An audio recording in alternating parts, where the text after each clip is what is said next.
States of America, and to the republic for which it stands, one nation, under God, indivisible, with liberty and justice for all.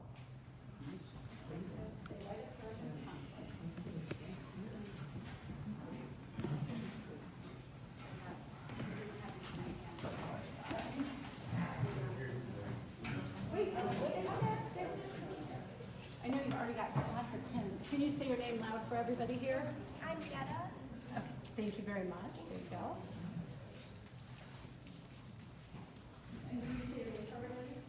Aaron. Okay, Aaron, thank you.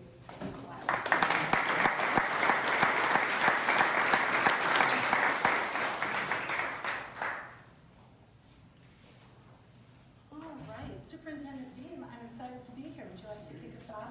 Yes, Madam President, it's great to be here and to provide our official welcome to Goodwillie Elementary School, or excuse me, Environmental School. I call to the podium Mr. Jason Yelding, principal here at Goodwill. Mr. Yelding.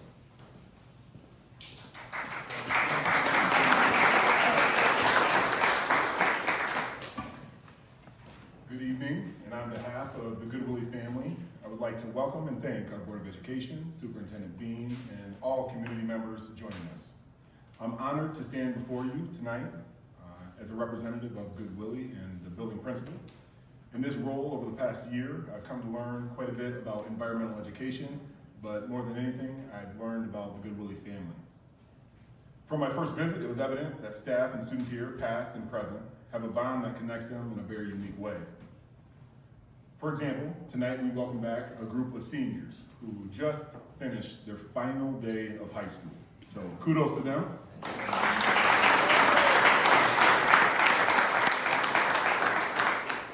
In meeting with just one of these seniors last week, she explained that a nice contingent of Goodwillie alumni will be here with us this evening, and it is truly impressive that on their final day of school, they chose to join us here at a board meeting to celebrate their transition from their Forest Hills education to the next phase. So really excited to have them here with us. This evening, we're actually going to celebrate one family in particular who's been a mainstay in the Goodwillie experience for decades. Two people who have so graciously given their time and knowledge to support student learning here. As you might expect, these are not individuals who seek out accolades or acknowledgments, but that makes them no less deserving. So without further ado, I would like to turn this over to Ms. Ayers, who will share more details on our instructional highlight this evening and two very special people.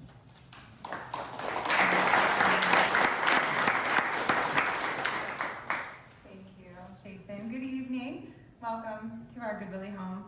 Like Jason said, for our instructional highlight this evening, we're going to be focusing on two of our beloved Good Willie artists and volunteers, Mike and Claire Poole. Originally, Mike and Claire were first introduced to GES as parents when their oldest child embarked on their Good Willie journey. And now, over a decade later, Mike and Claire are still continuing their very own Good Willie journey by giving back to our family. They, and at various times, their children, who are Good Willie alum, they help to carry on the incredible traditions and teachings that originally brought them on board. The Pools, they primarily focus on our Pioneer homestead. However, it's just this year that they have started to work with our students to actually rebuild the cook shelter in our Native American village. Both Mike and Claire actually have jobs outside of their Good Willie work, but they volunteer their time on Friday mornings to work with our beautiful students. Their authentic instruction and guidance, it's rooted in the hands-on learning of our students. To maintain an active homestead, our students have to learn and work and think like pioneers.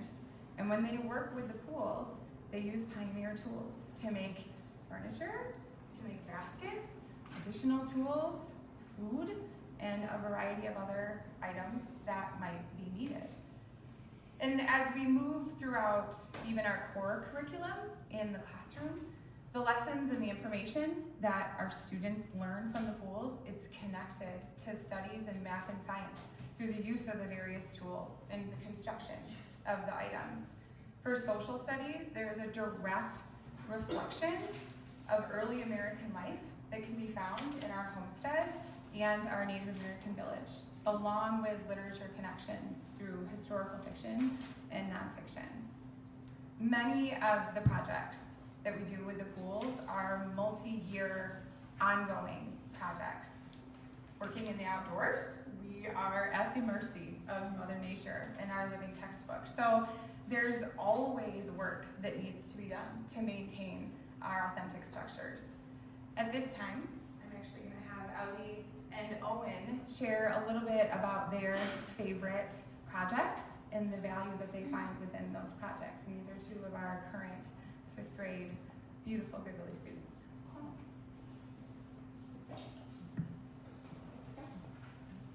My favorite activity with the Pools is weaving the chairs.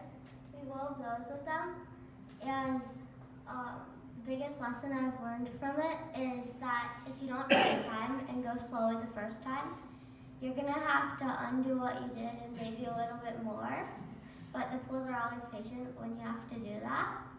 I think that this will impact my life later on, because if I do something slowly the first time, then I won't have to take twice the time to fix it and do it again. My favorite part of the Pools is that they, like, every week with them is a different week, and like it also is a different adventure or a different thing that we're doing.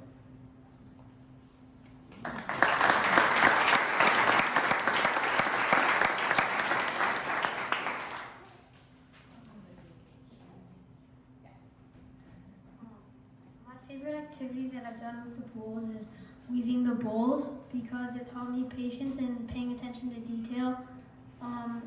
Paying attention to detail helped me with hockey, because if you just pay attention to the puck, then you're gonna get knocked down and not necessarily succeed. Another thing that the Pools have helped me with is if you mess up, they're gonna help you through it, and they're not just gonna like tell you it's ruined. They're gonna help you through it, even if it includes destroying the item you've built and rebuilding it and helping you.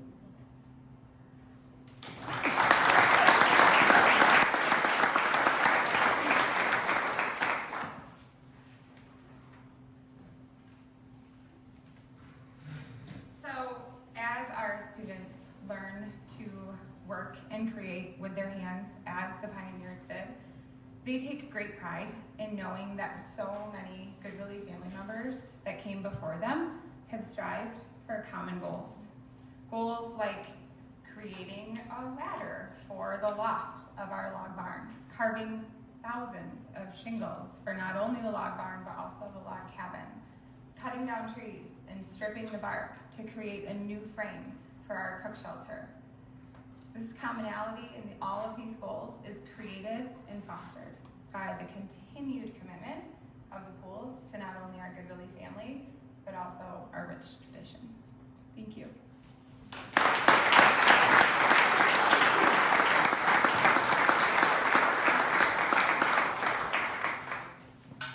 Thank you. Does anybody at the table want to say anything? I've got all these Goodwillie moms just jumping out of their chairs, so I'll stay quiet. Yeah, anybody? It's not, alums, soon to be alums. I don't know if you're planning to say anything later, but can you at least just stand up real quick and let us know where you're hailing from? Because you have the decency and niceness to be here tonight.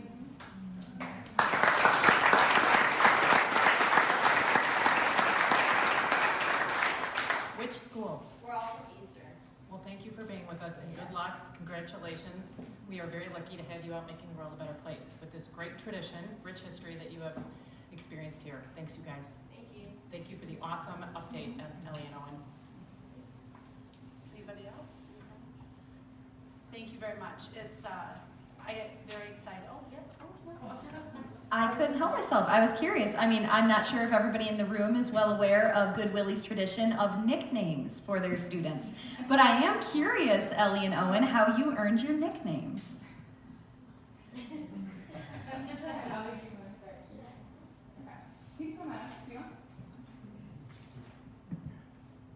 My nickname is Buttercup because I have blonde hair.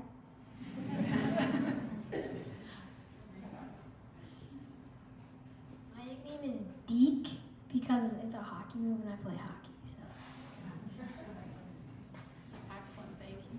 Well, we love being here. We are always very excited when our meeting is here. Thankfully, the years go fast in some ways because we get to come back every few years, and I always look forward to visiting out here. So thank you for sharing, and thank you for sharing your stories tonight. All right, and we have more stories to tell here. We do. We are at a special time of the year where we are celebrating growth in so many different ways. And we are celebrating the growth of a new program that we started 4 years ago. Our Project Next program is housed at Northern High School. And here, just to talk a little bit about this special milestone, introduce our teacher and a couple of students, is the principal at Northern High School, Mr. John Gregory. Mr. Gregory. Good evening. It was just a little bit over 4 years ago that we brought a group of educators and students to the board to propose a new program, a project-based learning, cross-curricular program, where the teachers really try to tie the cross-curricular subjects together and do it in a hands-on, engaging manner. In just 1 week from tonight, our first pioneering class will be graduating, so we thought it'd be interesting to bring them back and let them give some perspective on their last 4 years. So tonight we have with us Hannah Fletter, who coincidentally is an alum from here as well, Dominic Grossa, and one of our sophomore and senior teachers, Sarah Irwin. So, who wants to go first?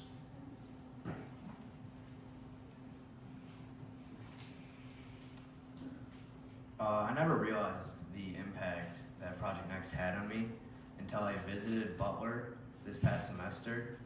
And during my visit at Butler, they were talking about how we will be actively engaging within the career development program. And during that time, we'll be working on cover letters, resumes, mock interviews, getting internships, and working on our soft skills. And while they were saying that, I was like in my head, just check, check, check, check. As I've written professional cover letters, I have a resume, we've done mock interviews, I've had 2 internships, and I've been working on my soft skills for the past 4 years.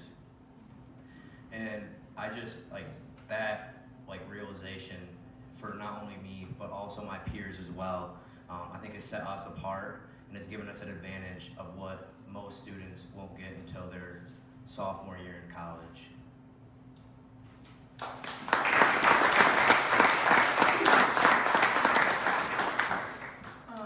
Over the 4 years of me being in Project Next, I didn't really realize who I wanted to be after college until my senior year when we were able to go out into the community and find our internships.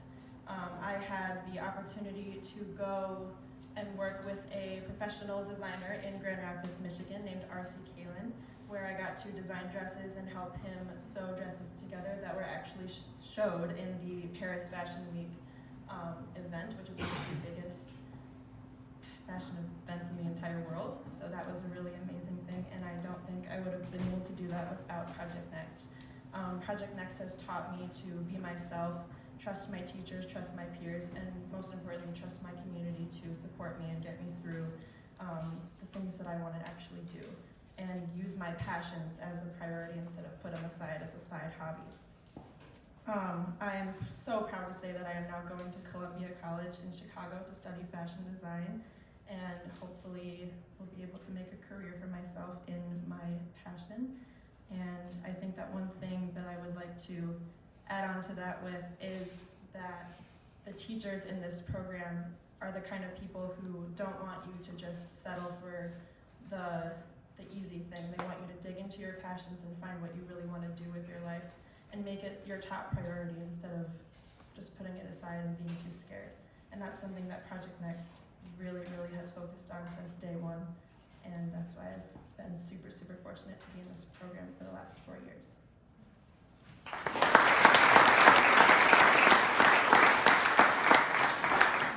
I am just one of about 15 teachers within Project Next, and I know I speak for all of us when I say how proud we are of this pioneer class.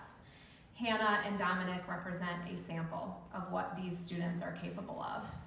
In building a brand new program, they have faced challenges, they have experienced success, and they have done all of that with grace.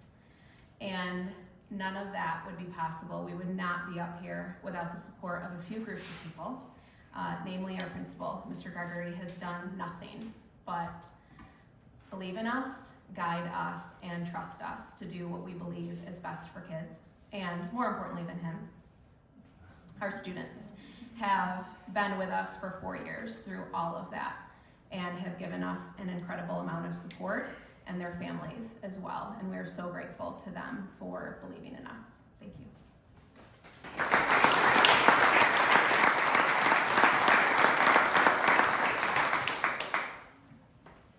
Thank you. We could only talk about this all night long, probably, so I'll be brief. But it seems like it was just yesterday when I sat there with John and said, can you imagine? Just, you could do this. And you said, if I could start my own school. And we said, you have a school. And here we are. So anyway, wonderful. Any other comments from the board? Me again. You know, it's so fun, and I don't know if Dominic or Hannah was involved in this, but in the midst of the pandemic, we got an email saying, would you like to sit in, and I don't remember the names, it was a group downtown, it might have been Dégagé, and they were looking to rethink their energy consumption, whether that be— In the image, yeah. In the image, thank you. Lighting, whatever it was. And what was so fascinating, that is my background, I used to do energy audits, and so to see the professionalism and accuracy with which this group really did conduct a spot-on energy audit, but they were listening, hearing about all those soft skills you're saying these kids were instilled in, and that you two realized that you're getting yourselves. They kept hearing their customers' passion for the environment, so they determined what the carbon footprint was also of this move for them. So it wasn't just how do we save money, but how do we listen to the people we're trying to help and really serve their needs and, you know, answer to their passion. So it was such a cool experience to be part of that, and again, you guys are gonna go out and make the world a better place too. So thank you. Great report. Wonderful. Yeah, it's so exciting. I had forgotten about the mock interviews. I was just there because it seems like every time we turn around, there's some cool thing happening over there that we can't keep up with. So that's a part that's near and dear to my heart is career exploration. So awesome. Madam President, I just want to say thank you to all of our teachers. Thank you, Mr. Irwin, for being here tonight. A huge thank you to Mr. Gregory, and certainly to our students. Dominic and Hannah, you are and your peers are really a trailblazing group of students. It took a trailblazing group of students and staff to build the facility that we're here and the program that we have here out of Goodwillie. And one of the things we wanted to do is to figure out how do we create a new verb called Goodwillie-ize. How do we Goodwillie-ize education and make it so it's much more experiential, where you are learning things as you're doing them and you're practicing and you're iterating all the way through. And I know I remember meeting with your peers, I believe when you were freshmen, was about November. And this was not a surprise to me at the time, but students said, I'm paraphrasing, I don't know that this is exactly, you have to forgive my memory sometimes, but students were saying, we just want a worksheet. We just want a paper that someone tells us how many pages it needs to be. Because those were the old models of school that we had that we're trying to sort of break in a positive way, if you will, and bring about this new dynamic. And the fact that you and your peers have persevered and stuck through all of that sort of deprogramming of the old way and coming back to something that I think is actually a much more authentic way that people learn. I'm just so appreciative of you for blazing that trail. And I believe this is going to be a program, it's maybe not for every student, but I think for so many students, it will be a program that truly is life-changing in such a positive way. So thank you both for spending the time with us here. I know it's a huge time of year and a really busy time of year for you, but really, really appreciate it. And Sarah, please extend my thanks as well to all of your colleagues for all the hard work they've been putting into this program over the years as well. Great job. Thank you. Okay, so now we are going to move into the business portion of our meeting. So the first thing I need is a motion to approve the consent grouping. Madam President, I move we approve consent grouping items 6A through C. And a second? Okay. Okay. Superintendent Bean, is there anything you'd like to call out for our attention here? I think our treasurer will speak to this, but just simply to say that as part of state law, I have also looked at the KISD budget for the general fund for 2022-2023 school year. And I don't see any concerns there. We had a presentation from their superintendent and chief financial officer, and that all looks very standard and customary accordingly. That's it. Okay. With that, I think we'll move right into our committee reports. So why don't we start with you, Mrs. Snyder? Oh, we could, yeah. So I guess we should. We do this separately or just? It's just part of the consent. Yeah. You're making sure. Yeah. So, now, that's another way. We have our normal payment of the bills that went through as a monthly. We have a couple of interesting things that come up. It's replacement of food equipment at our schools. Some of them are 20 to 40 years old, which is amazing that they've lasted that long. So it is, as well, some digital screens for the students to get them more engaged in healthy foods and what's available. So with our, we've sourced it out to purchasing co-op, and we have two different sources that we're going from. This is coming from the food service fund. We have a balance that we can only keep 3 months, I believe, in there. And so we have an excess balance this year because a lot of the lunches were free through some programs with the federal government. So we're spending the money wisely and replacing things that we're going to need for the long term. One of the vendors is $420,000 and the other one is $66,000. We also need approval for the IXL site licenses, which is the K through 6, but I'm sure curriculum will talk a little bit more about this. But it's a 3-year term, and this is paid through our Esser Equalization Fund too, and this is $368,000. This program, again, they're going to talk about it, but it allows our students to be engaged where they need, let us meet them where they're at. So it kind of, I don't want to go a lot into it because I know they're going to. We have our AP Chemistry Replacement books. This is a 6-year online license. And this is from the general fund for $26,000. We also have some replacement of audio enhancement system over at Orchard View. We have, throughout the years, had multiple different, well, we've had one system, but multiple different breakdowns of this system. It's older. And so as we're looking at our bond and our construction and everything we're doing, it's time for us to replace this system. So we're starting with Orchard View as a beta test, again, just seeing, because they're having a lot of construction right now, so we're going to see how this goes and how we like it. This will come from the capital fund. That's the 2021. That's for $43,000. As Superintendent Bean mentioned, we are also looking for approval on the KISD 2022 and 2023 general budget. And then lastly is the property tax reimbursement from Kent County, which is $2,400. And as well, Esser funds, I'm not gonna go into that, but I think Mr. Bean was going to do that later. And that is it. Excellent. Any questions for Mrs. Carter? All right, well then, I think we will have Maggie give us an update on curriculum. Yeah, I'm gonna split this update between myself and Ms. Covell, since she was able to be there this month. And she has some information to present to us about a presentation that we received from Central Woodlands about their Sutton's Bay experience. Do you wanna go ahead and do it right now? Sure, go right ahead. All right, so this month, the curriculum committee got to enjoy a presentation from teacher Patty Tolley and principal Amy Burton Majors of Central Woodlands 5-6 building on a project-based learning experience. Here we are talking about Project Next here, and here's where we can get things started at that 5th, 6th, we'll go all the way down, right? But this is another excellent example of project-based learning in schools, where they were able to take a couple classes of 6th graders up to Sutton's Bay for a real authentic learning experience. The kids were reportedly task-focused and joyful as they learned about biodiversity on Lake Michigan. But the story actually goes back to Patty had been awarded a grant to spend 4 days in an immersive experience up there in Sutton's Bay, where the goal was inspire a lifetime of Great Lakes curiosity, stewardship, and passion, and she definitely pulled on that one.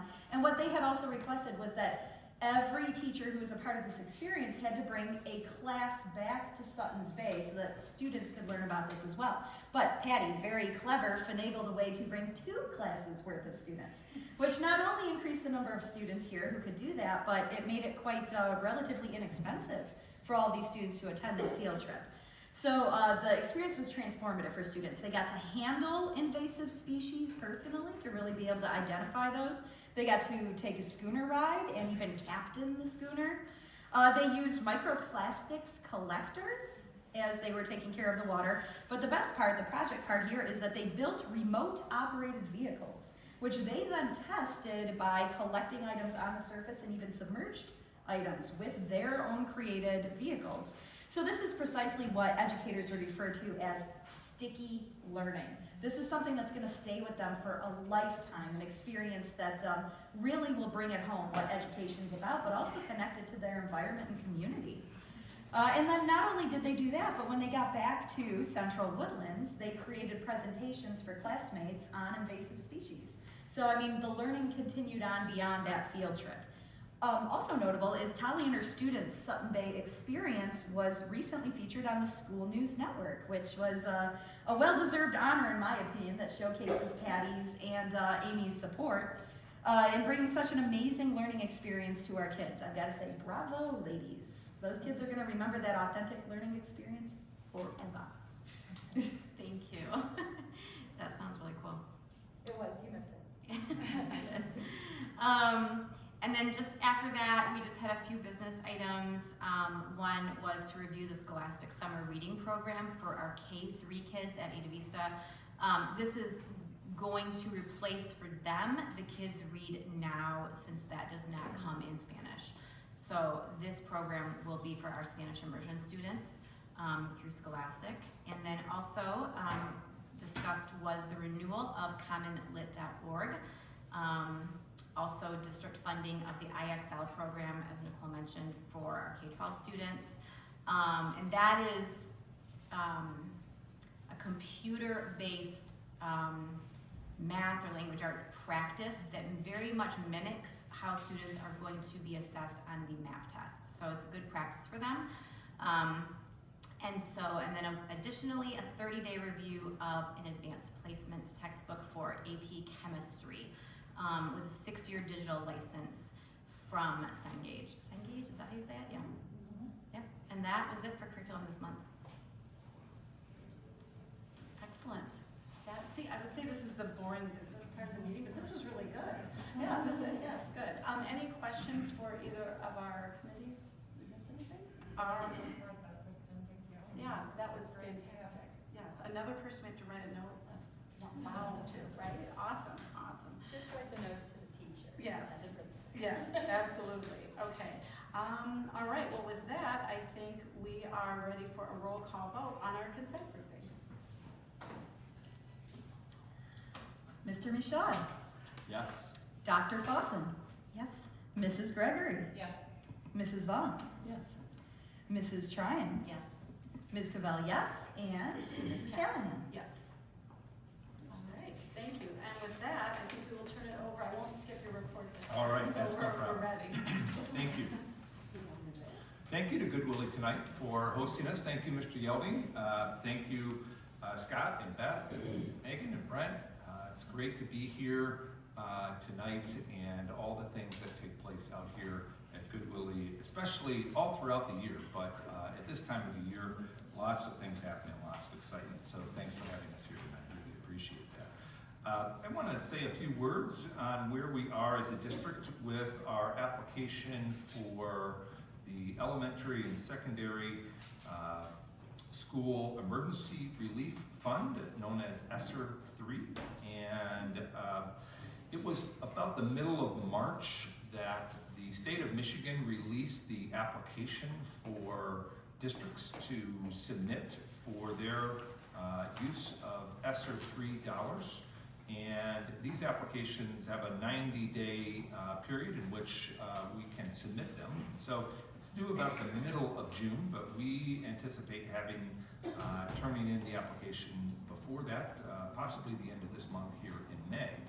And I just want to remind everyone that we are looking at the standard formula fund that the federal government came up with that provides Forest Hills Public Schools with a one-time allocation of just over $2 million to be used from the time period that we received the funds here, hopefully in the summer of 2022, through September 30th of 2024. 20% of those funds, according to the federal rule, have to be spent at a minimum to address learning loss. And I would propose that we'll have all of our funds really going to address learning loss on that. That's really the main purpose of the use of these funds. But in addition to the federal formula, which was based on a community's poverty index, Michigan and lawmakers in Michigan also came up with a different way to distribute these dollars, a second bucket, if you will, and that's the equalization bucket. And the equalization bucket was designed to really smooth out some large disparities between school districts across the state on the disbursement of these federal funds. This additional equalization formula needed special federal approval because it wasn't part of the original federal plan. And after some back and forth between the Michigan Department of Education and the United States Department of Education, Michigan's plan was approved. And again, each of the 50 states needs to have their individual state plan approved by the U.S. Department of Education. It's just ours was a little bit different than sort of the boilerplate federal plan that was put forward. This allocation has $8.5 million of one-time monies to be spent between now and September 30th, 2024. And this needs to be spent in a targeted way for students who suffered the greatest effects of the pandemic in terms of academic learning loss. In fact, by rule, at least 51.4% of these funds, or $4.37 million, needs to be addressing learning loss. At least 10.3%, or $876,000, needs to be spent on summer programming, and at least 10.3%, or $876,000, needs to be spent on after-school programs. I just want to talk a little bit more about our plan for use of these dollars in both the formula and equalization pots on this. Again, what we're looking to do is to disperse these monies as soon as possible to do two things: to either expand the time that we can provide instruction for our students, so additional instructional time, or to have additional instructors, additional educators come in and work with students so we can close any of those gaps that may have resulted from the pandemic. And some things that we are going to do with these dollars. We are going to continue with the use of early elementary surge aids. We use these with our Esser 2 dollars. And what these folks are additional people that come into especially our kindergarten and first grade classrooms. And these are helping students, many of which did not hit the same developmental milestones because of the pandemic pre-kindergarten.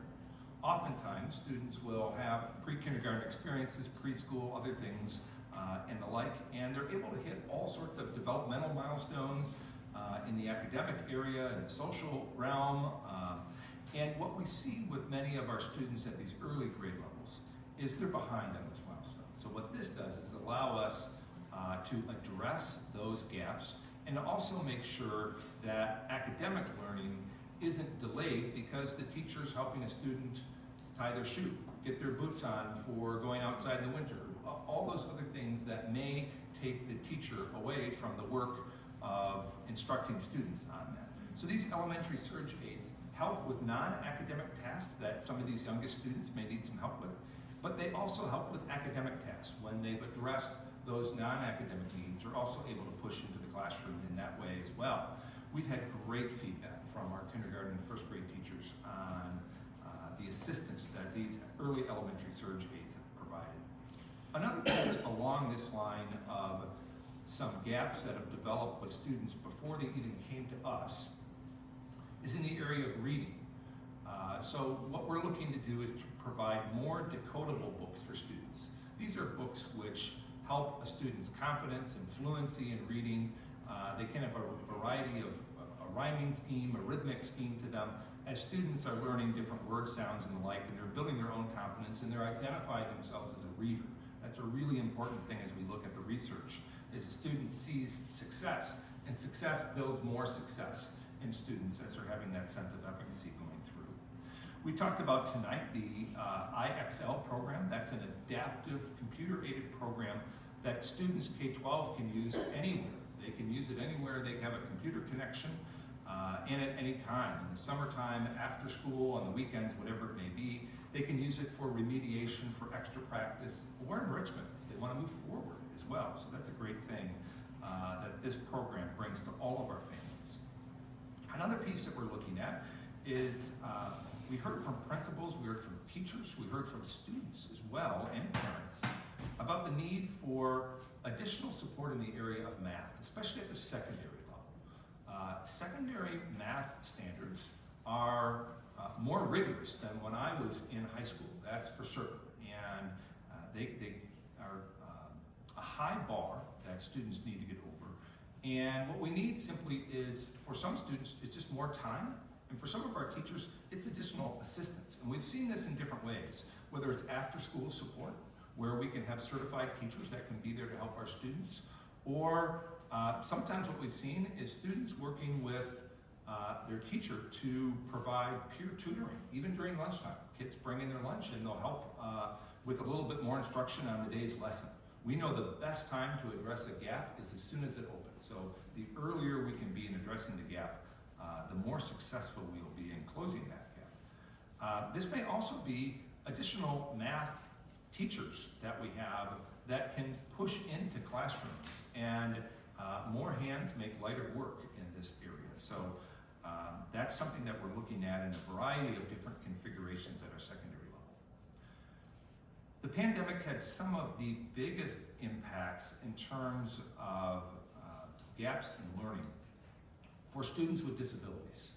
And what we want to be able to do here is to make sure our special education programs have the resources that they need to make sure that students who have an individualized education plan and are moving towards their diploma, that they have all of the resources they need to accommodate whatever their disability may be. That's a requirement of long-standing federal law. And what we want to make sure is that all of our teachers have what it is that they need as well. As we see here, we bring in curricular enhancements to all of our content areas, especially our core content areas.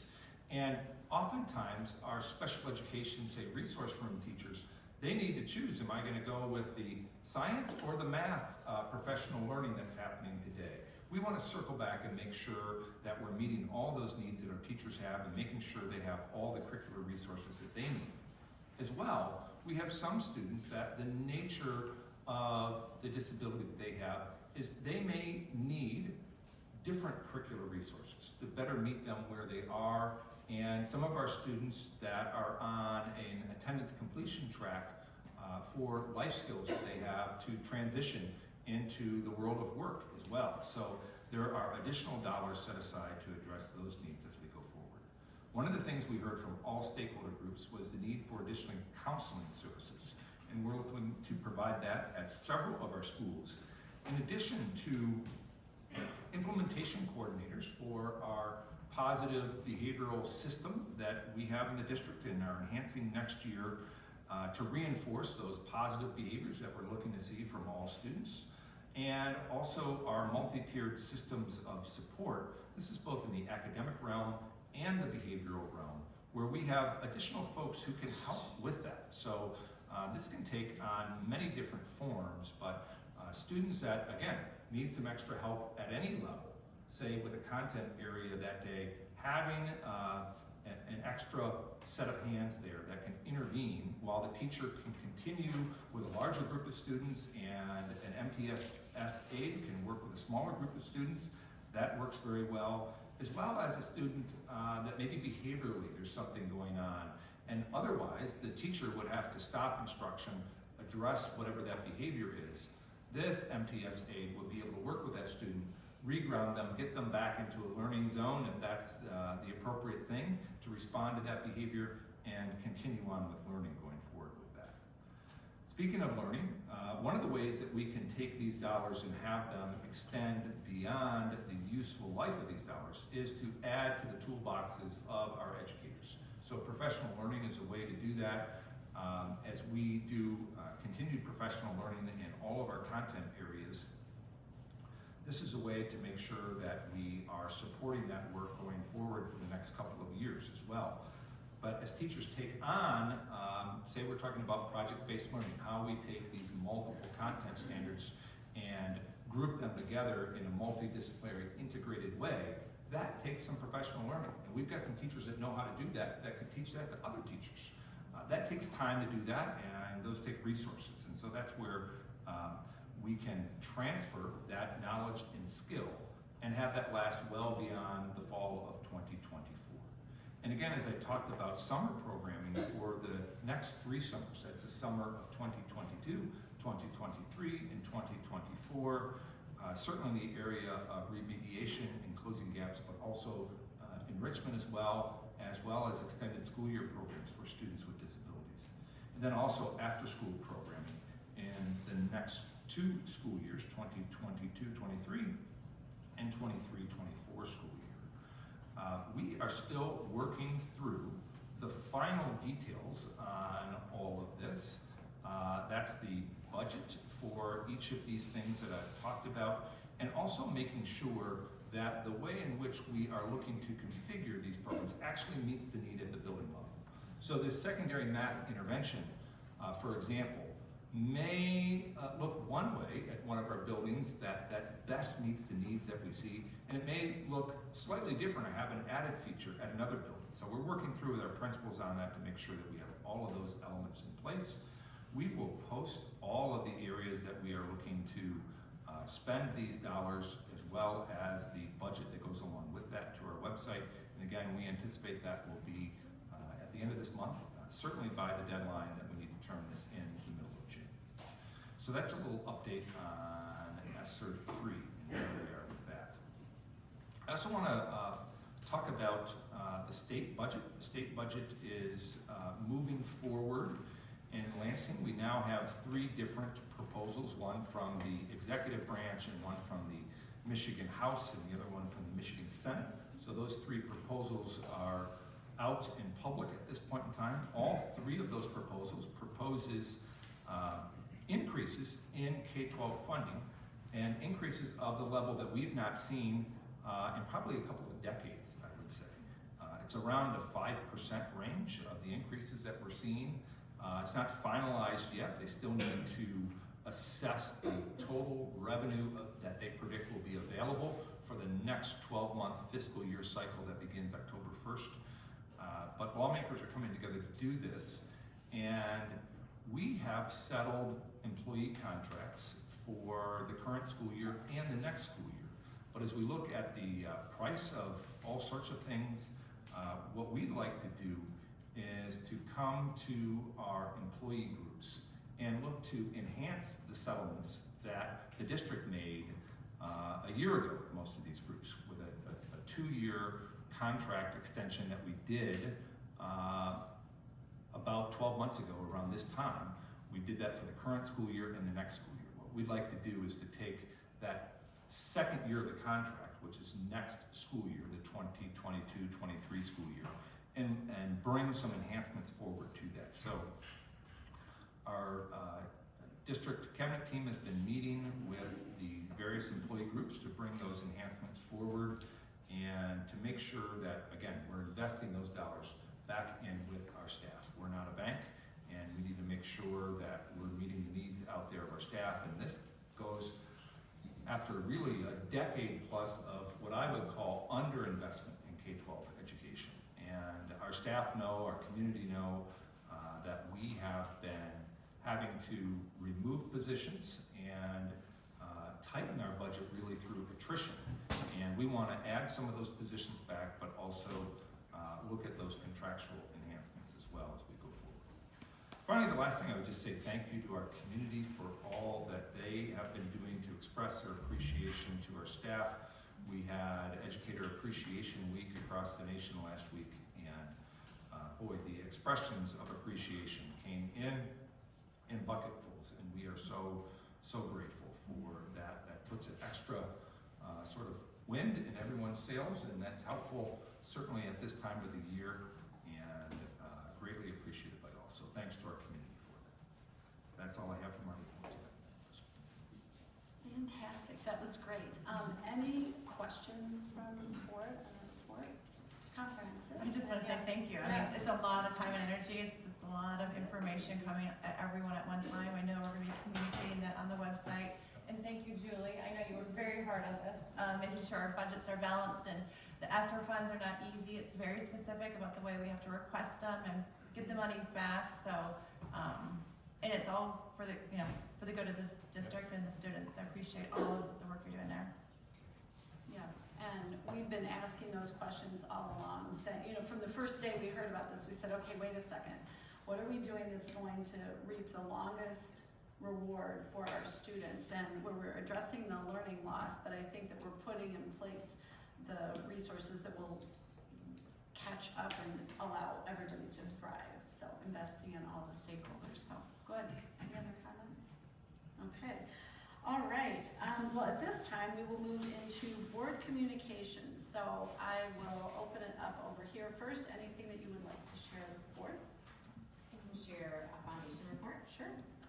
I know that we were all at the luncheon last Thursday, along with about 350 other people. A lot of community members, teachers, administration, students. It was my first luncheon, and it was really inspiring. I loved being there. I loved hearing from all the kids. The theme was being unlimited opportunities and limitless possibilities for our students. So there was obviously a focus on middle school students, and we heard about projects in our middle schools specifically. So things like Project Lead the Way and book clubs, and a partnership program between the PTO and the foundation for robotics classes, some choir performances from the Central Woodlands Choir.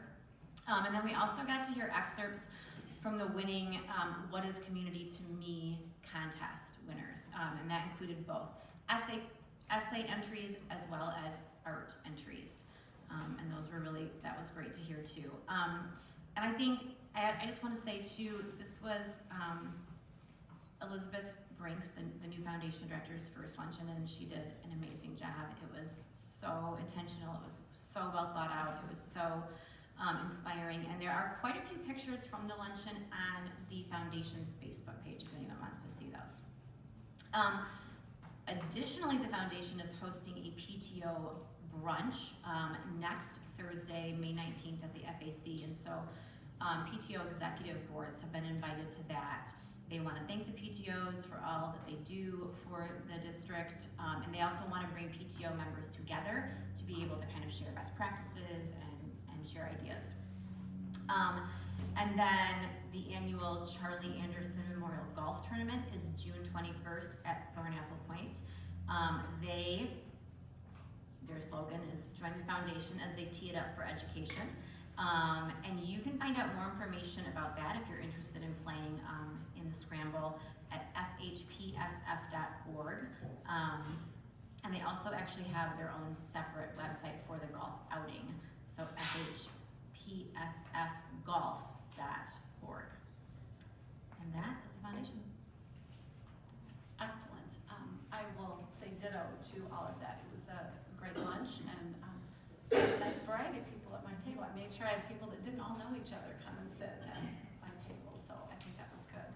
Any other board communications from this side of the room? I have a couple. Yes. Had the pleasure of attending the district's first transportation task force meeting last Thursday, and I just have to say we're celebrating experiential learning, and Julie's agenda and the way that that was put together was a showcase for collaboration, communication, creative problem solving. It's a group composed of transportation personnel, supervisor, bus drivers, everything, parents of children all over the district. So whether you're elementary or high school, whatever age you may be, eastern, northern, almost said southern, central. And it was impressive, the creativity, and it was another cool example of guiding principles. Like, how do we pull together and work together to make this the best it can be for everybody? It was a fantastic meeting. I know there's another one scheduled, and I'm very grateful we were able to sit in and be a fly on the wall and see how that magic worked, so thank you. Also, it is the season in our world of superintendent's evaluation, and by law, we have to submit a efficiency rating based on some evidence provided by Dan and some criteria. We use the Marzano evaluation tool, which is one approved by the state, and that has to be done by June 30th. I'm looking at CJ because we are supposed to all receive training on that. So I'm hoping, I talked to the person that trained a few of us years ago, we'll connect with you. And since some of us at the table have had a whole board tenure involved and immersed in a pandemic and other crazy activities, might connect with you guys and see if you want a little refresher, okay? Talk to Pam Alfieri. She's the person that trained us, and she's all willing to support and just make sure we all understand how to implement that and make sure we understand the importance of that duty in our board service. Okay? Oh, one more. Apparently I'm into an evaluation move because MASB, the state approves a number of tools based on a bunch of criteria that we can use, and MASB has one too. And I have a bit of a bias, but I'm not sure that Marzano really truly gives our superintendent the opportunity to accurately and adequately highlight all the work he does. So I sat on a training, it was very impressive, very cool. Before we did Marzano back in 16 and 17, Dan would take a lot of time and highlight 7 categories that epitomize education: academia, community, communication, finance, whatever. And this might give us a chance to revisit some of those things again. So group decision, but I will send you the link if you'd like to look at the tool. Very similar, but just, chat about that a little bit when we get together and see what best serves our superintendent and our group in our district. Okay? Thanks. Excellent. Anything else over here? All right. Any other board communications you want to share? All right. Thank you, Mrs. Bonk. Thank you, Mrs. Tryon. These are all great updates, and that does lead into some of our, it is that busy time of year. There's a lot of things that we have that we're doing before we wrap up the school year in the next month or so. Our next big meeting will be lots of celebrations for sure at the Fine Arts Center. All right, well, if there are no other board communications, we are going to move into public comments.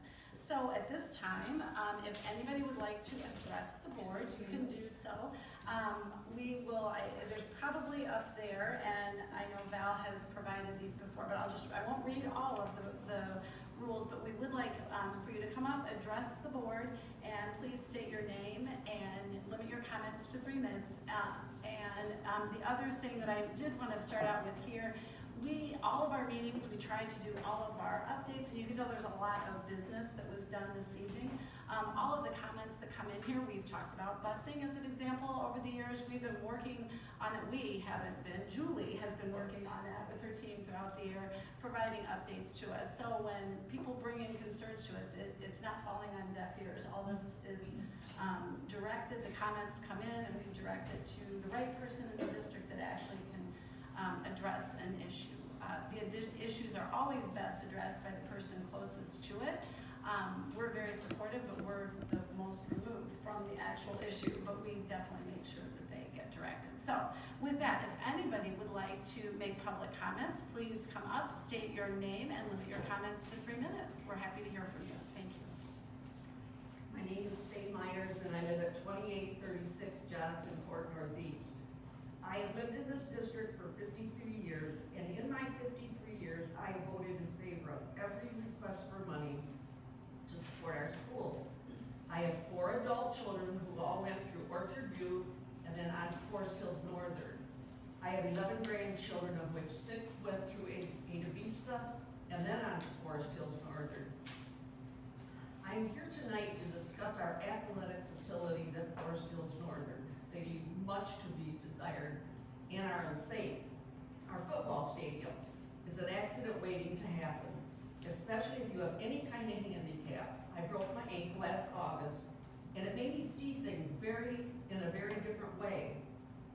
Walkways in and out need to be completely redone, potholes, patches, and it is simply not safe. Stands need to have center rails added.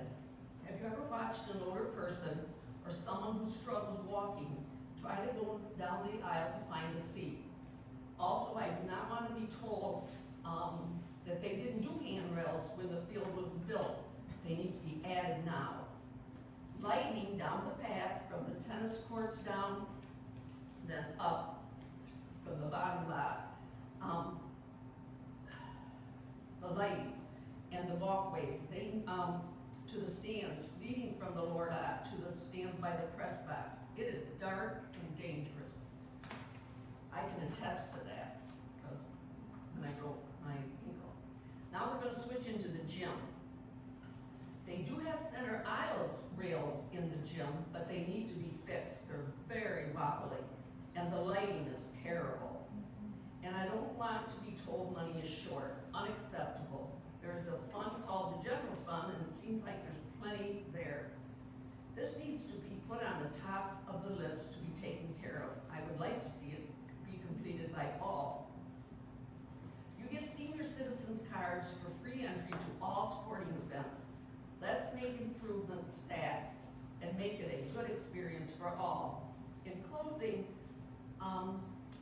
we used to be the premier district in Kent County, yet now our facilities don't hold a candle, some of them, to the other sporting facilities that are more high art schools in the area, which is really unfortunate.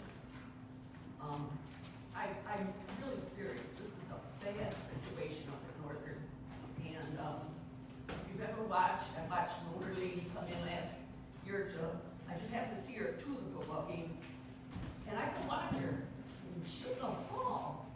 There's nothing to hold. They walk down. 2 uncles of one of the football players, one was severely wounded. But it was very scary. So this is not something to shelf. It needs to be worked on.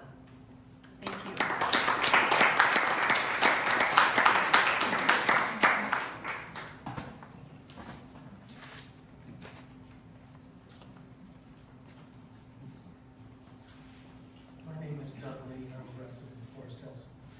There's a lot of wonderful things at Forest Hills. This facility is one of them. It's been prized for many people and many students that go to it.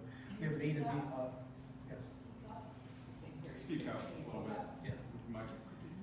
We have a Spanish immersion. We have a lot of language programs that are wonderful. But there's a darker side to Forest Hills that's taken root. I need to address who we are and what we represent. Who is Forest Hills for Just Education?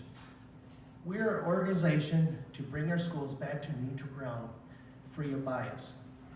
To rid our district of the ideology of CRT and its teachings through social learning programs. These programs create intentional division in our community where there was none before.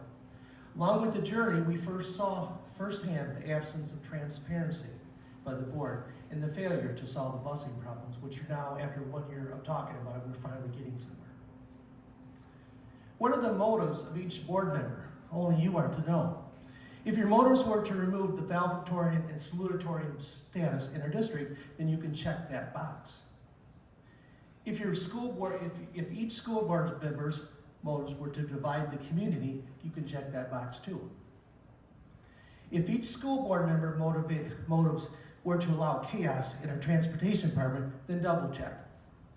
If each school board member's motives were to shelter in the LGBT community and put forth their ideology, then you can check that box as well. If these were not your motives, then it's sheer incompetence on your part. You continue to fail to listen to our organization and listen to others, and you listen to others who have a different agenda for education. You further spread misinformation to protect your own positions by aligning with support at FHPS and divide the community even further. We ask each of you to resign immediately and put this district first, and let's get back to this business of educating our students.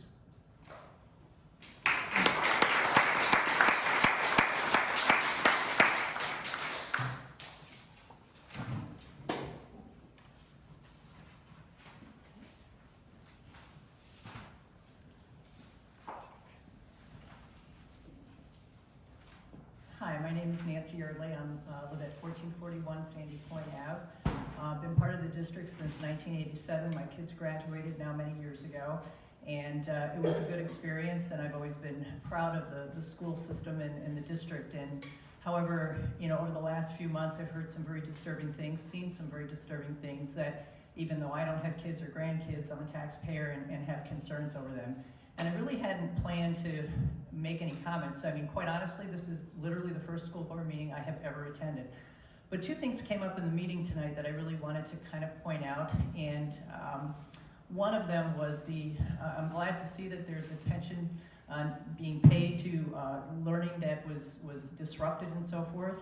And I guess one of the comments I would make is that, Mr. Beam, you took the most extreme positions on masks and distancing and closing of schools that you possibly could, and perhaps we would not have the problems with learning gaps today if you had been more flexible at that point when the evidence was there to do so. And then secondly, as far as the transportation, again, I don't have kids in school, but I certainly have heard the stories about the buses from all different people. I mean, neighbors, friends, people with grandchildren and so forth. And I was quite stunned to hear all the accolades and discussion tonight about a meeting that took place, I think you said last week, for the first time, and how wonderful and magical it was when this problem has been going on for literally at least the school year, if not before. So it really disappointed me to hear that suddenly this magical meeting, it took so long that it took place, because there seems to me there's absolutely no excuse for it. So thank you for your time.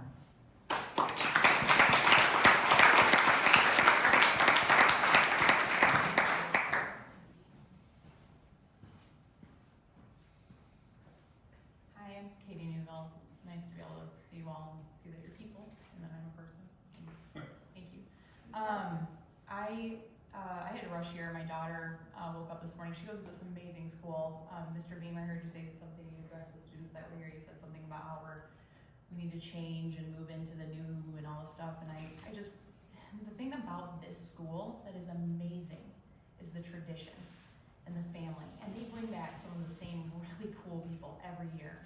My husband, his son is 24. He went here. He just graduated from U of M. He got my daughter excited to come here, and she's doing the same things that he did. It's the tradition. It's amazing. Repeating myself, I am a socially anxiety person. Thank you for having patience.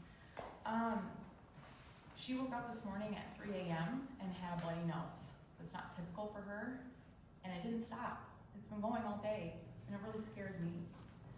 And I just took her to the ER. They're amazing. The Helen DeVos ER is awesome. And we got out at 6:15, and I was like, oh, I can make it to this meeting. I don't understand why you guys can't live broadcast this meeting. I shouldn't. I've asked, I've talked to the tech guy. He seems like a great, very well, he knows what he's doing, but he said it would take tens of thousands of dollars. I used to work at a recording studio. That's not accurate. There's a way to do it with a laptop. You could set it by a speaker. It doesn't have to be hard. I don't want to be here. I'm sorry, but I do want to be here. I want to support this board. I want to know what's going on. When somebody in my neighborhood says something about the school, like, do you know what's going on with the busing? Or I want to be like, I saw the meeting. I know what they're up to. Some of it's awesome. I'm proud of some of the things that are going on in this district. I want to attend, but it's weird that in 2022, we're not live broadcasting these meetings. I mean, I feel like 5-year-olds know how to do it now. We all learned how to do it over COVID. We had to. Why aren't we doing it? It started to make me feel like there's some kind of weird thing with transparency. I never wanted to think that, but then I came to the last meeting and it's like, we've got the technology. I know we can do it. Why aren't we live broadcasting this? And like I said something to the tech guy, the tech gentleman, I don't remember what his name is, I'm sorry. I said something about how I know there's other parents that would watch it. They'd watch a live stream. I feel like that's supportive to you. Maybe I'm wrong. If you don't want that support, I don't understand. He said there isn't interest. That interest doesn't exist. I'm the interest. I'm here. I would love to be sitting at home with my daughter right now while listening to this with some headphones. I don't think that's crazy. I think that's so normal now. And that's it. That's really all I wanted to say. And I came here and I miss my daughter. And she goes to the school and school's amazing. And thank you to all the people who work here, if anyone's still here. Anyway, thank you.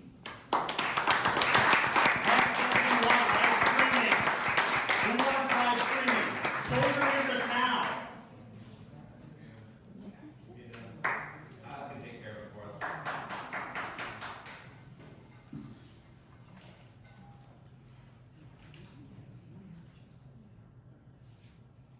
Any other comments tonight? Anyone else? Yeah, I'll give it a go. I will not run out of time this time.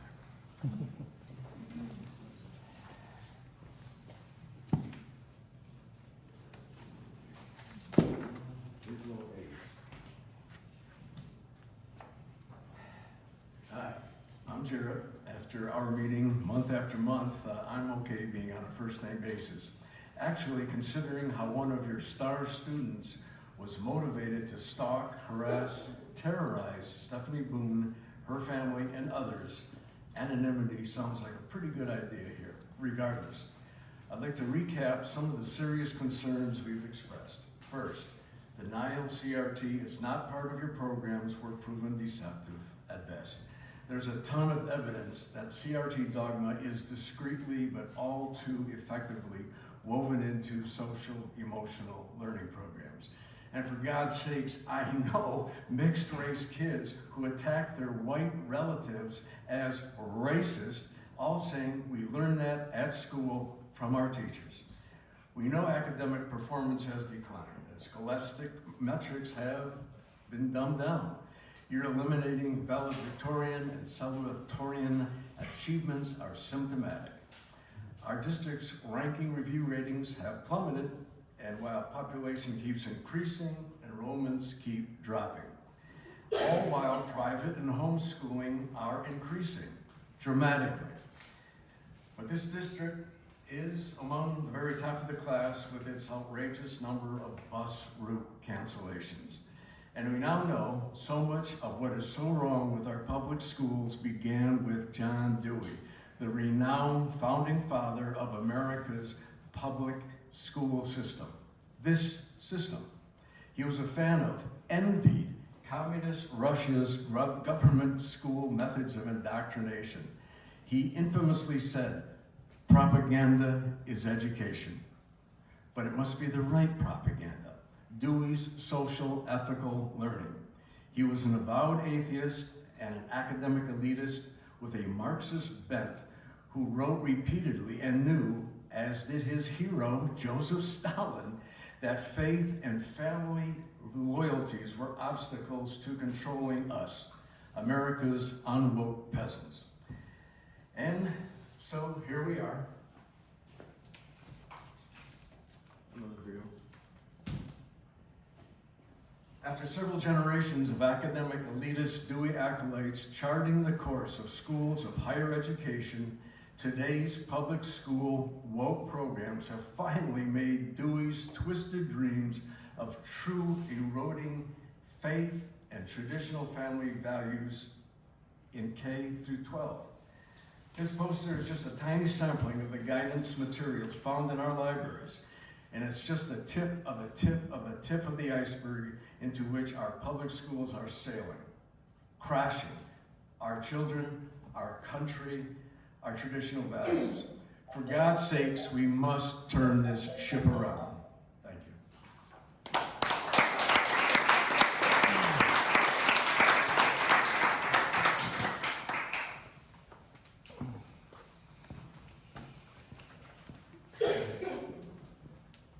Hello, my name's Nick Brill. I haven't talked to you guys in a couple months. The reason I haven't talked to you guys in a couple of months is because I actually prefer to comment on things that you guys are going to be voting on. Having public comment before you guys vote on something gives your constituents the chance to share their concerns, their feedback beforehand. However, you guys have moved public comment to the end of the meeting. Now, there was no discussion about it. There was no vote on that.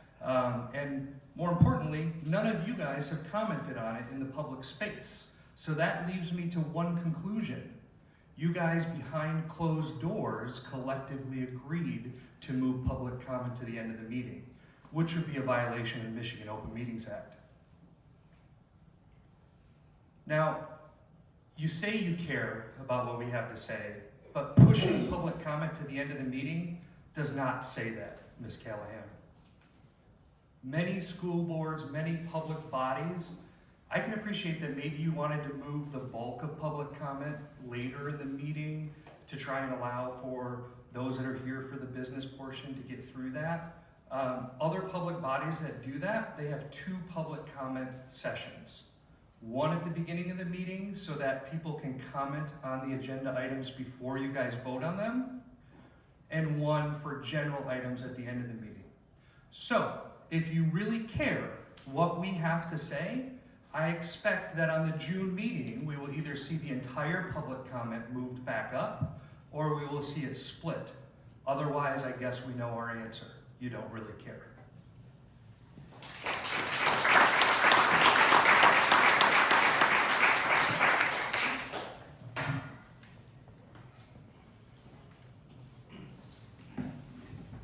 Good evening. My information's on file with the sheriffs. Following up on Nick's comments, actually, you guys voted on IXL approval, right? In this meeting tonight without any comment from the public. But if you look at independent reviews of IXL, while the program is nice, there are serious safety concerns.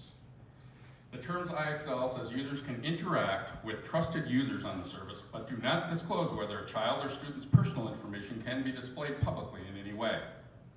The terms say a school may elect to provide usernames or identifiers for student users which are not readily available or identifiable to anyone outside the school community in substitution of full student name.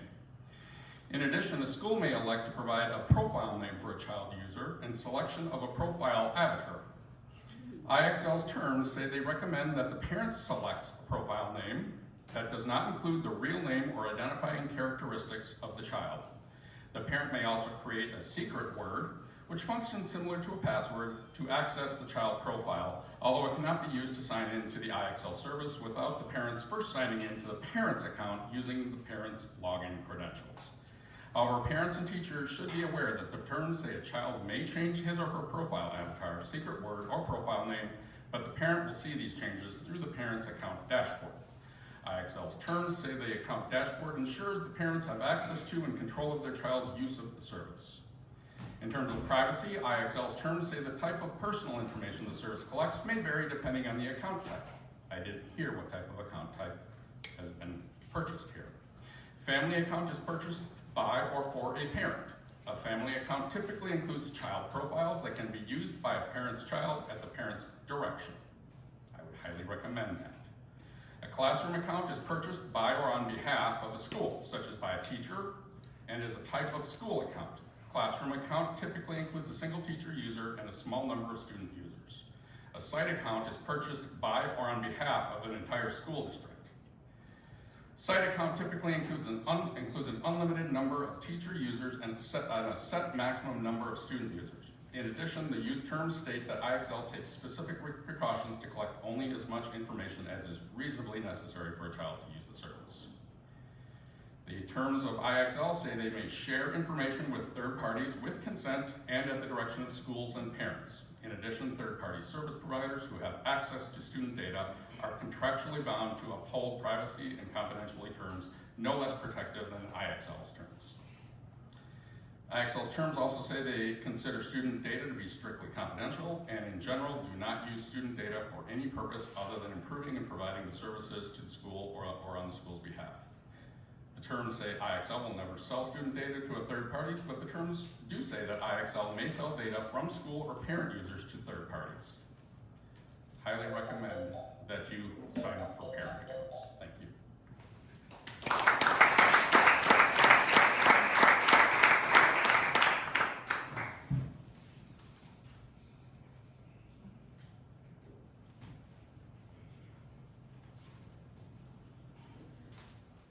Good evening.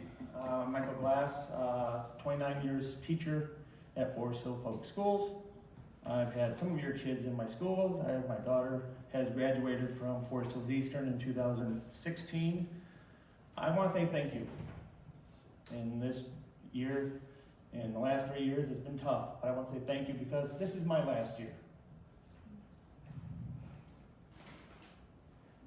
I started in '93 at Forest Hills Northern under probably the best principals I've ever had, Gloria Graber, followed by Ann Enziga, then Margie Fellinger, Scott Haig, who I think is still here somewhere, and now Kristen Schuko. It's been a blessing. My daughter went through my school with me. I got to drive her to school every day in the middle elementary at Nat Forest. She went to Forest Hills Eastern Middle, then Forest Hills Eastern High, and is now graduated from Central Michigan and has a job in Detroit, all because of the things she was taught here in Forest Hills. I know we're getting beat up on things that seem crazy. Stay the course. You're doing a great job. I've not only taught here, I moved my family here. We were in Kentwood until she was 5, and then we came over to the kindergarten, and we've been in Forest Hills ever since. We live on the central side of the district. It's been a blessing. I see all points and facets with all my neighbors from different groups. I've taught your school. I've taught the things that they're talking about. It works. Kids from Nat Forest grow. Kids in Nat Forest care. You saw a great presentation last time from Cindy Reynolds. She's fantastic. Keep it up. It is worth it for the kids. It was worth it for my daughter. She was able to find help at Central Michigan when she needed it because of the things she found here. It works. So believe in it, understand it. If anybody wants to talk to me about it, I've got 29 years invested in Forest Hills, 32 years in education, and it's just time for me to go. It's not because I'm tired, I'm not mad, I'm not angry. It's just time. My wife retired last year from another school district, and it's just my time now to find something else. Maybe back in Forest Hills later on, who knows? But I want to say thank you. I want to thank everybody who's been part of my getting here. Dan Beam and Dr. Washburn, two of the best superintendents you're going to find in the state of Michigan. I don't care what you say. They have the legislature's ear. They know what they're doing. Follow, stay by your guns, do your job. Thank you.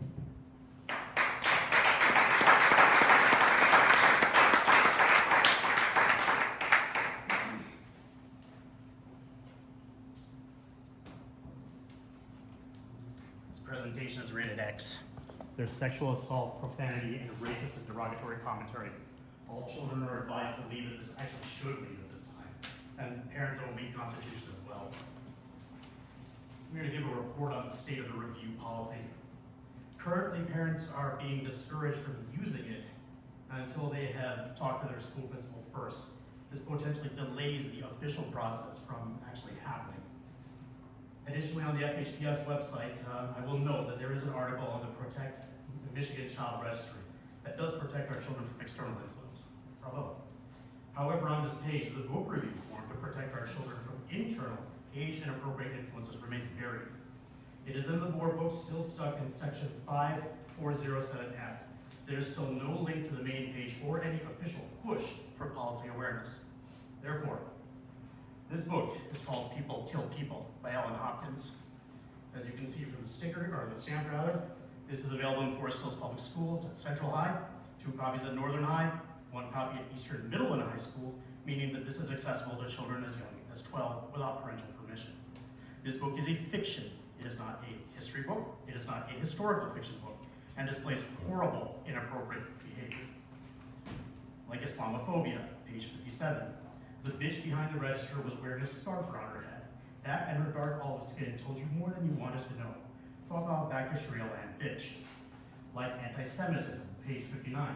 A Jew could not be your family. A Jew cannot be your mom. Heaven help her if she goes full-on Jew for that man. Anti-Hispanic, page 63. Not that freak. First of all, he's Latino. Worse, dig down under that rusted skin. There's something really ugly buried here. Prostitution, they've got it covered on page 124. There have been times when you needed something expensive that you straight out traded sex for cash, rather than giving it away for free like too many other ridiculous girls looking for love. Misogyny and rape, in this case of a child. You knew it was wrong, so wrong, and you tried to get away. Oh no, not yet. The hand holding you gripped tighter while the other unzipped your pants and yanked them off. He unbuttoned his own fly, freeing his sorry erection to worm its way between your butt cheeks. When he drove it into you, the pain was exquisite, and you screamed into his filthy palm. And this is the sanitized, tame passages in this book. I have stated each time, I do not support book bans, but this book clearly belongs in a public library and not in a school library where a 12-year-old can access it without parental permission or guidance. More awareness needs to be brought to the book review program. Thank you.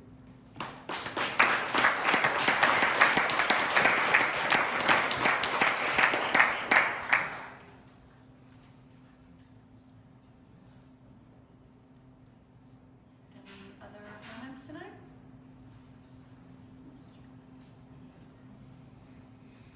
Good evening, Paul Doyle, longtime member of the community. I think you know where I live, spoken several times.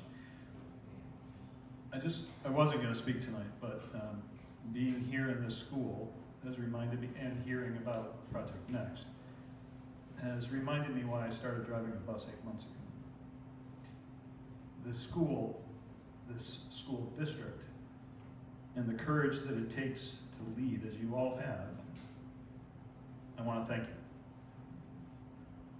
To the members of the community, I would ask that we come together, we find solutions to problems, not simply identify them, that we seek to build, not to tear apart, and destroy. Thank you.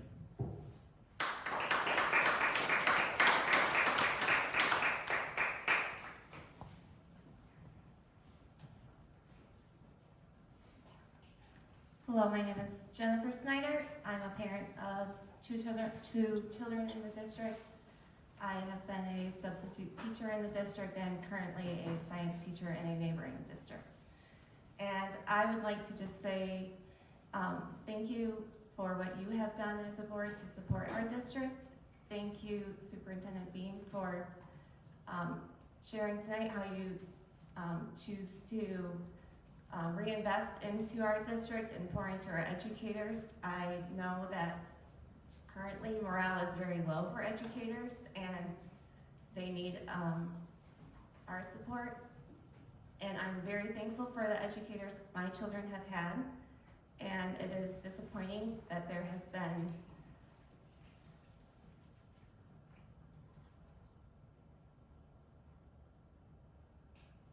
disruption in our district that doesn't contribute towards unity, and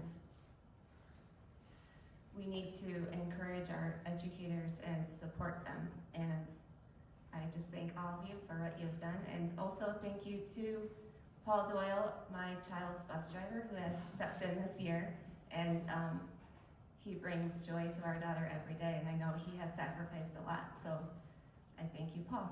Thank you very much. Okay,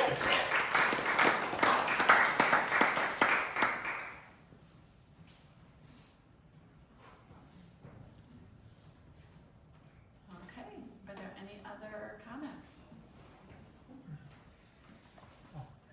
Hi, Elizabeth. I have two children in Forest Hills Public Schools.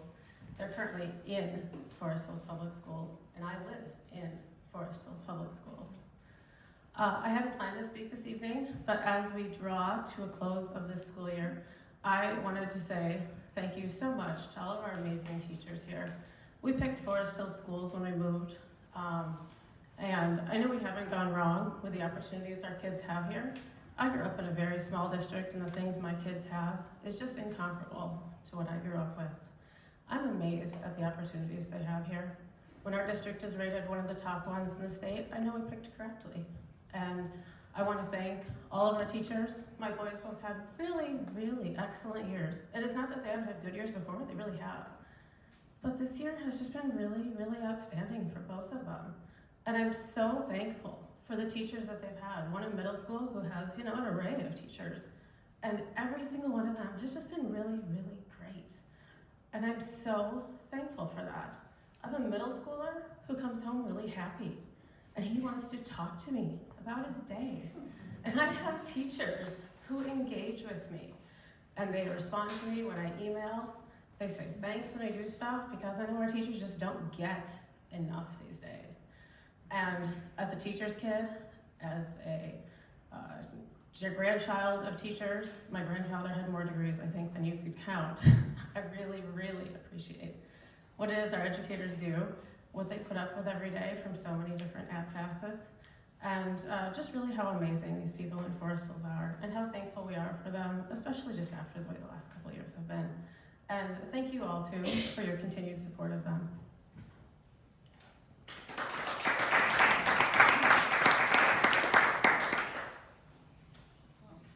Any more comments?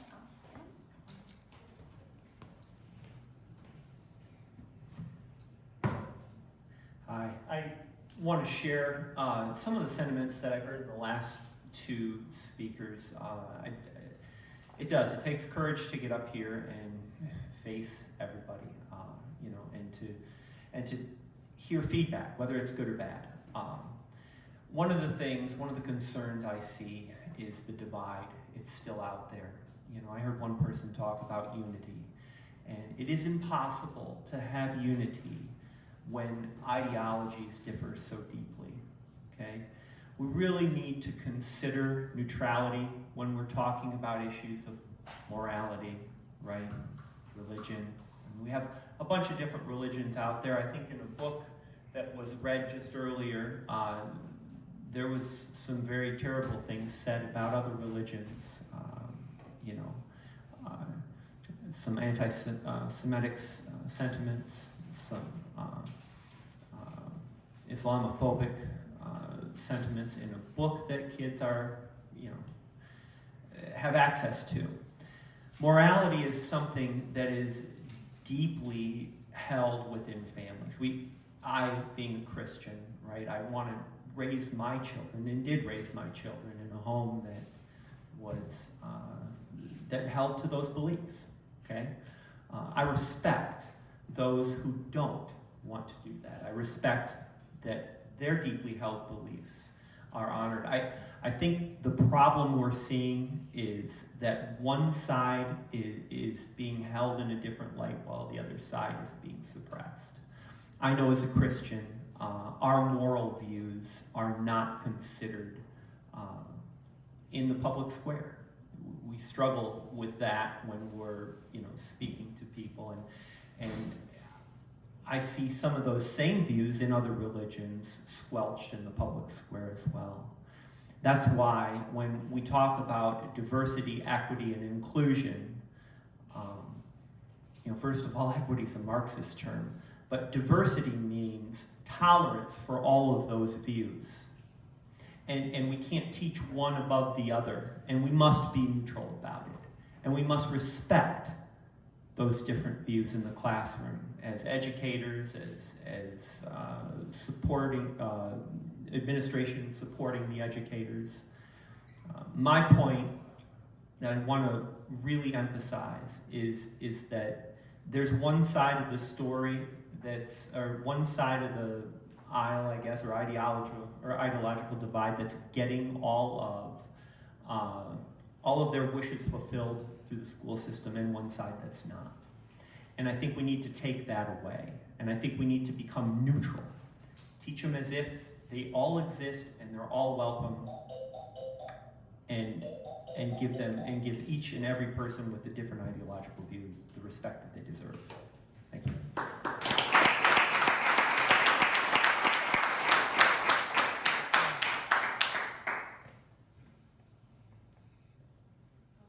Any more comments this evening? Okay. To wrap up here with of the folks that spoke this evening, some of these we all took notes on, and there are some that will be follow-up from people within the district if there's some specific action items there. But again, just to let everybody know, if there is something that's immediately in your school, it's always teacher, principal, then to Scott Haid or Julie in the administration office. We take all these notes back and discuss with Superintendent Beam if there's anybody that needs to intervene or clarify on anything. So thank you for sharing your public comments this evening. Anything else that you want to cover tonight? Okay. All right. I guess at this time we need a motion to adjourn. I move that we adjourn this meeting. And Mr. Chair? Second. All right. We are adjourned. We need a vote.